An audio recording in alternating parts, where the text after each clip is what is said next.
ጤናና ሰላማችሁን ፈጣሪ አብዝቶ እንዲሰጣችሁ ሁሌም የሚመኘው አወል ስሪንቃ የግብርና ፕሮግራም ነው። አወል ስሪንቃ የግብርና ፕሮግራም ሁልጊዜ ስለ ግብርና ብቻ መረጃ እየሰጠ ያለ ቋሚ የግብርና ፕሮግራም ነው። አወል ስሪንቃ የግብርና ፕሮግራም ዛሬ ይዤ የመጣሁት ስለ ቦር ፍየል ያገኘሁትን መረጃ ነው የማካፍላችሁ። ጤናማ የቦር ፍየል ግልገሎችን ለማሳደግ የሚያግዙ 7 አስፈላጊ ክንውኖች ምንድን ናቸው? ሰዎች የቦር ፍየሎችን ለምን ይመርጣሉ? የሚሉትን ጥያቄዎች መመለስ የሚችል ነው። የመጀመሪያው ማለትም ጤናማ የቦር ፍየል ግልገሎችን ለማሳደግ የሚያግዙ 7 አስፈላጊ ክንውኖችን ልጥቀስላችሁ። የመጀመሪያው እናትን በአግባቡ መመገብ። ከፍተኛ ጥራት ያለው ድርቆሽ እንደ በቆሎና የስንዴ ገለባ እና እንደዚሁም ደግሞ በፕሮቲን የበለጸጉ ተጨማሪ ምግቦችን የያዘ የተመጣጠነ አመጋገብ ለእናቶች ልናቀርብላቸው ይገባል። የማዕድን ብሎኮችን ወይም ደግሞ እንደ ጨው አይነት የአሞሌ ጨው ሊሆን ይችላል እንዲልሱ ማድረግና ንጹህ ውሃ በመስጠት መንከባከብ ያስፈልጋል ማለት ነው። ስለዚህ የመጀመሪያው ትኩረት የምናደርገው ምን ላይ ነው? እናትን በአግባቡ መመገብ። በተለይ ልክ እንደወለደች ማለት ነው። ንጽህናው የተጠበቀ አስተማማኝ ቦታ ልንሰጣቸው ይገባል። እንደ የሳምባ ምች ያሉ በሽታዎችን ለመከላከል መጠለያውን ንጹህ ማድረግ፣ ደረቅና በደንብ አየር እንዲገባ ልናደርግላቸው ይገባል። ሁሉም የመንጋው አባል በምቾት እንዲንቀሳቀስ የሚያስችል በቂ ቦታ መኖሩንም ልናረጋግጥላቸው ይገባል። ከመጠን በላይ ማጨናነቅ ጭንቀትንና ጉዳት ሊያስከትልባቸው ይችላል። ስለዚህ በሁለተኛ ደረጃ ምንድነው? ንጽህናው የተጠበቀ አስተማማኝ ቦታ ልንሰጣቸው ይገባል። 3 እንገር ወይም እንደተወለደ የሚፈሰው ወይም የሚጠባው ወተት ነው። ልክ ለፍየሏ እንደወለደች በመጀመሪያዎቹ 2 ሰዓታቶች ውስጥ ግልገሉ እንደተወለደ ወይም ግልገሏ እንደተወለደች የምትጠባው ማለት ነው እና ይህንን ማስጠባት በጣም ወሳኝ ነው። እያንዳንዱ ግልገል ከተወለደ በኋላ ባሉት የመጀመሪያዎቹ 2 ሰዓታት ውስጥ እንገር ማግኘቱን ልናረጋግጥ ይገባል። የእንገር ወተት በሽታ የመከላከል አቅምንና ጉልበትን የሚጨምሩ አካላትን ወይም አንቲባዮቲክ የያዘ ነው። ስለዚህ ይህንን ተከታትለን ወዲያው እንደተወለደ በመጀመሪያዎቹ 2 ሰዓታት ግልገሉ እንገርን የመጥባት ነገር እንዲኖር ማስቻል ይጠበቅብናል ማለት ነው። ከዛ ጡት ማጥባትን መከታተል ነው።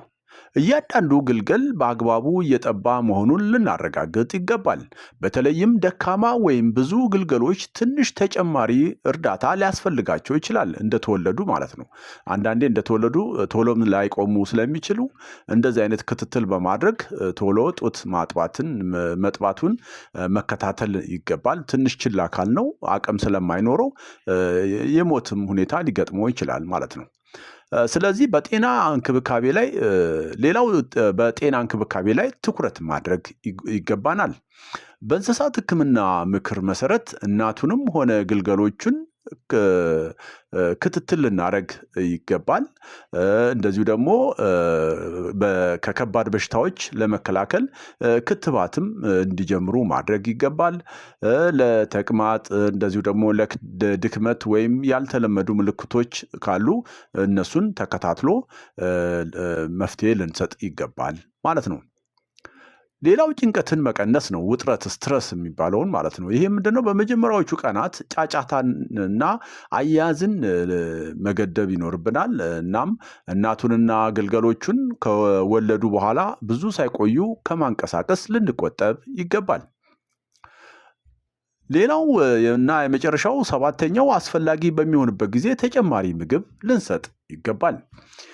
የእናትየው የወተት ምርት ዝቅተኛ ከሆነ የወተት ምትክ ወይም ከሌላ ጡት ከሚጠባ ፍየል የተወሰደ ወተት መጠቀምን ልናስብ ይገባል። አንዳንዴ እናትየዋ በቂ ወተት ምርት ከሌላት ግልገሉ ሊጎዳ ይችላልና ከተቻለ ተጨማሪ የሚጠባው ተጨማሪ ወተት ሊሆን ይችላል፣ ሌላዋ ምግብም ሊሆን ይችላል። በጣም ዘመናዊ የሆነ የፍየል እርባታ ላይ እንደዚህ አይነት ነገሮች ይደረጋሉ። በጥጦ መልክ እንዲጠባ ይደረጋል ማለት ነው እና ይህንን ታሳቢ እንድናደርግ ነው። ይህንን ካልኩኝ ደግሞ ሰዎች የቦር ፍየሎችን ለምን ይመርጣሉ የሚለውን ደግሞ ላስከትል። የመጀመሪያው ምክንያታቸው ፈጣን የእድገት ባህሪ ስላላቸው ከሌሎች የፍየል ዝርያዎች በበለጠ ፍጥነት ያድጋሉ። ይህም ማለት በአጭር ጊዜ ውስጥ ብዙ ስጋ ፎርም ማድረግ ይችላሉ ማለት ነው። 2 ተላማጅ መሆናቸው ነው።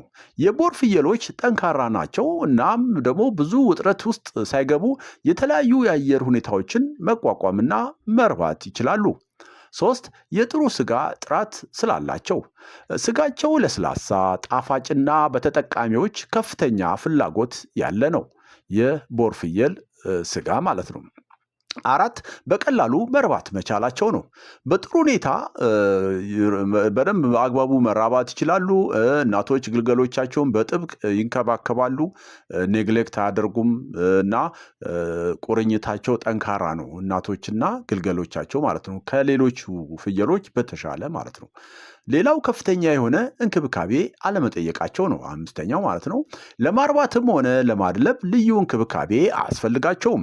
ይህም ለአርቢዎች ወይም ለገበሬዎች ወጪ ቆጣቢ ያደርጋቸዋል። ዛሬ እንግዲህ ይህንን ብያለው ስለ ቦር ፍየል የተወሰነ ግንዛቤ ለመፍጠር ነው ያሰብኩት። እንደ መጨመሪያ ደግሞ ከፍየሎች ተፈጥሯዊ ባህሪ ጋር ደግሞ የተወሰነ ነገር ልበላችሁ። ፍየሎች ከሌሎች ተመሳሳይ እንስሳት አኳያ ለምን ከመኖሪያ ቤታቸው አይጠፉም? ወጥተው ለምን አይቀሩም? የሚለውን ነገር እስቲ ደግሞ ትንሽ ያገኘሁትን ነገር ልበላችሁ። ብዙ ገበሬዎች ያስባሉ፣ ፍየሌ ወደ ጫካው በጣም ሩቅ ሄዷል፣ እንዴት ተመልሶ መጣ? ይህ እድል አይደለም። ፍየሎች ወደ ቤታቸው እንዲመለሱ የሚያግዙ ተፈጥሯዊ ችሎታዎች አሏቸው። አንደኛ መንገዶችን ጠንካራ የማስታወስ ችሎታ ያላቸው መሆኑ ነው። ፍየሎች በጣም ጥሩ የቦታ ማህደር ትውስታ ወይም አላቸው፣ የማስታወስ ማለት ነው። ያስታውሳሉ። ከዚህ በፊት ይጠቀሙባቸው የነበሩ መንገዶችን እንደ ዛፎች፣ ድንጋዮች፣ ኮረብታዎች፣ ወንዞች ያሉ የመሬት ምልክቶችን በቤታቸው አካባቢ ሽታዎች ፍየል ከ2 እስከ 3 ጊዜ መንገድ ከተጓዘ በኋላ በደንብ ማስታወስ ይችላሉ። 2ኛ ኃይለኛ የማሽተት ስሜት ስላላቸው ነው። ፍየሎች የማደሪያቸውን ሽታ፣ በመንጋ ውስጥ የሌሎች ፍየሎች ሽታ፣ የምግብ ቦታቸውን ሽታ ከርቀት በማሽተት ከመለየታቸው ባሻገር ሽታን እንደ ተፈጥሯዊ ጂፒኤስ ይጠቀሙበታል። 3 የመንጋ ውስጣዊ ስሜት ነው፣ ወይም ደግሞ ሚስጥራዊ መሳሪያ እንደሚባለው ማለት ሴክሬት ዊፐን ይባላል። ፍየሎች ብቻቸውን መሆንን ይጠላሉ። ከመንጋቸው ሲለዩም ይደነግጣሉ፣ ይደዋውላሉ ወይም ድምፅ ያሰማሉ። ወደ መንጋው ለመመለስም በንቃት ይሞክራሉ። የጠፋ ፍየል እንኳን የመንጋውን ሽታ እስከሚያገኝ ወይም ድምፁ እስኪሰማ ድረስ መንቀሳቀሱን ይቀጥላል። 4 ፍየሎች አካባቢያቸውን ያጠናሉ። ፍየሎች ዝም ብለው አይራመዱም። ከመንቀሳቀሳቸው በፊት ዙሪያቸውን ይመለከታሉ። ይህ አቅጣጫና ርቀት እንዲረዱም ይረዳቸዋል። ብዙ ጊዜ ቆም ብለው ወደ ከፍተኛ ቦታ ይወጣሉ፣ ይንጠለጠላሉ።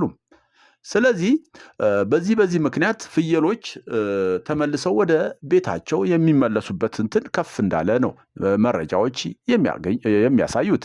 ነገር ግን አንዳንዴ ሊጠፉ የሚችሉበት እድሉም አለ። ለምን እንዴት በሚለው ደግሞ እስቲ ትንሽ ነገር ልበላችሁ። ፍየሎች ሊጠፉ የሚችሉት በሚከተሉት ሁኔታዎች ሊሆን ይችላል። ወደ አዲስ ቦታ በድንገት ሲወሰዱ፣ ተሽጠው ከመኖሪያ ቤታቸው ርቀው ሲሄዱ፣ በውሾች ወይም በዱር እንስሳት ሲባረሩ፣ ለረጅም ሰዓታት ብቻቸውን ሲመገቡ፣ ትንንሽ ግልገሎች ከአዋቂዎች ይልቅ የመጥፋት እድላቸው ከፍተኛ ነው። ፍየሎች በነፃ ከመሰማራታቸው ከመሰማራታቸው በፊት ለጥቂት ቀናት በቤታቸው አቅራቢያ እንዲንከራተቱ ይፍቀዱላቸው። ነጠላ ፍየሎችን ብቻቸውን ከማሰማራት መቆጠብ። አዲስ ፍየሎችን ወደ እርሻ አካባቢዎ ቀስ ብለው ያስተዋውቁ። ሩቅ ሲሰማሩ በእርሻ ፍየሎች ላይ ደውሎችን ይጠቀሙ። አንዳንዴ አንገት ላይ ይታሰራል። እንደዚህ በርግገው እንትን በሚሉበት ሰዓት እንትኑን ያሳያል። ይሄ ደውሉ ስለሚሰማ ማለት ነው። እና ይህንን እንትን ለማለት ነው። ዛሬ እንግዲህ ከፍየሎች ከቦር ፍየል ጋር ተያይዞ የቦር ፍየል ግልገሎችን ለማሳደግ ምን ላይ ትኩረት ማድረግ አለብን? ሰዎች የቦር ፍየሎችን ለምን ይመርጣሉ? እንደዚሁም ደግሞ ፍየሎች ከቤታቸው ወጥተው በብዛት የማይጠፉበት ወደ ቤት የሚመለሱበትን ምክንያት የያዘ ነው። ዛሬ እንግዲህ በዚህ መልክ ነው የመጣሁት። አወል ስሪንቃ የግብርና ፕሮግራም እንዲህ እያለ ይቀጥላል። የምትፈልጉትን ሀሳብ በኮሜንት አስቀምጡ። በቀጣይ በወረፋ በመያዝ አዘጋጅቼ ይዤ መለሳለሁ።